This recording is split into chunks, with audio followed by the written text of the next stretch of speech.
You can say that you follow God, but it's going to be your fruit that reflects it.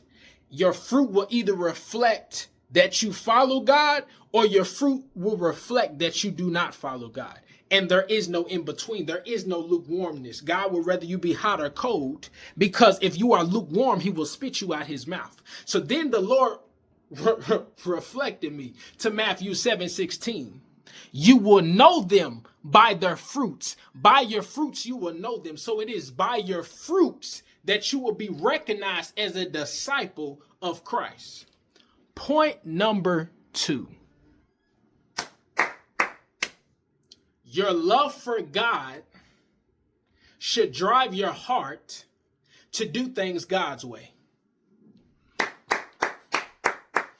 Your love for God should drive your heart to do things God's way.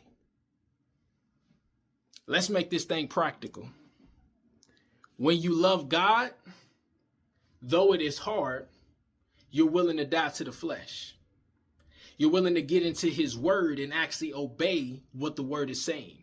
You're willing to obey the teachings of Jesus.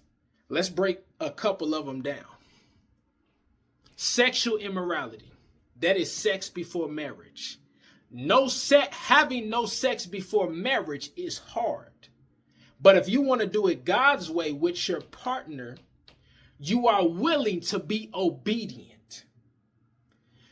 You may have been someone who used to cuss folk out once you got upset. But now you've come to the other side and you like, you know what? That's not the fruits of the spirit. So when people do you wrong, not cussing them out may be hard, but you're more willing to do it God's way than operate in the flesh. So therefore, instead of operating how you used to, now you say, you know what? I'm not going to cuss you out. I'm going to pray for you. I'm not going to stoop down to your level. I'm going to show the love of Jesus. I'm not going to allow you to take me into my flesh. I'm going to operate in the spirit. See, when you love God, your heart will reflect that. Your actions will reflect that. If you love God, you're going to do it his way in every aspect of life. You're not going to build a business on your own. You're going to build your business God's way.